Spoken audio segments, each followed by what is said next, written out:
Day 2 of the World Economic Forum has a session tagged An African Economy of Scale, with a panel of the Vice President of Nigeria, Shettima, the Secretary General of the African Continental Free Trade Area after Wamkele Mene, Senior Administrator at Government Pensions Administration Agency in South Africa, Mary Vilakazi, and Executive Vice Chairman, Africa and Asia, Yara International, Lubs Larsen. Thank you.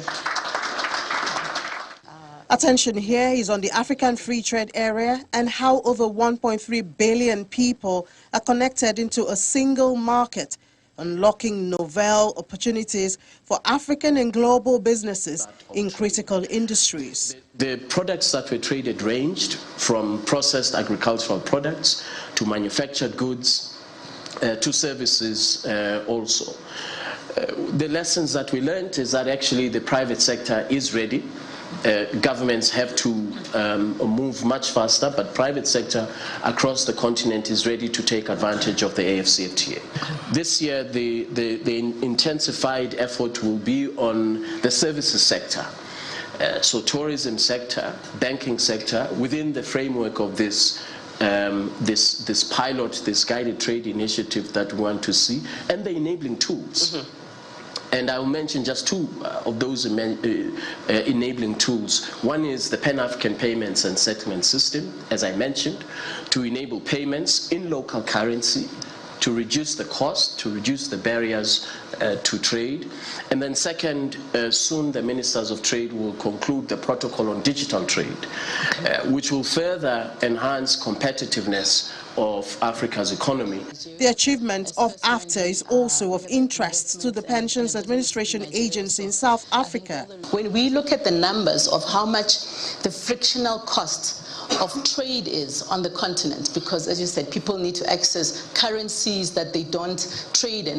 I think it's about $5 billion a year, which I think which actually could go back into the economies.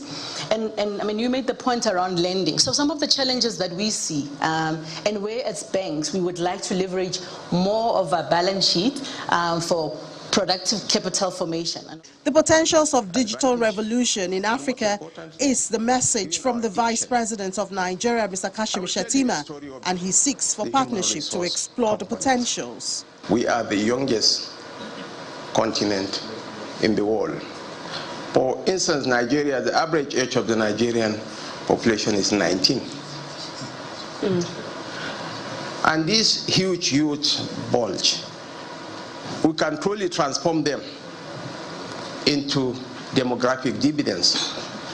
I'm afraid I'm an eternal optimist. I don't want to see it as a demographic disaster that will consume all of us.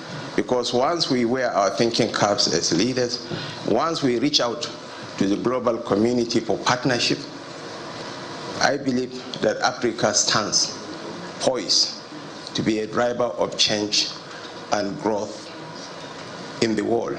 Sessions like this will continue until Friday, January the 19th, when business and country leaders will return home with knowledge and collaborations gained at the World Economic Forum of 2024 for implementation.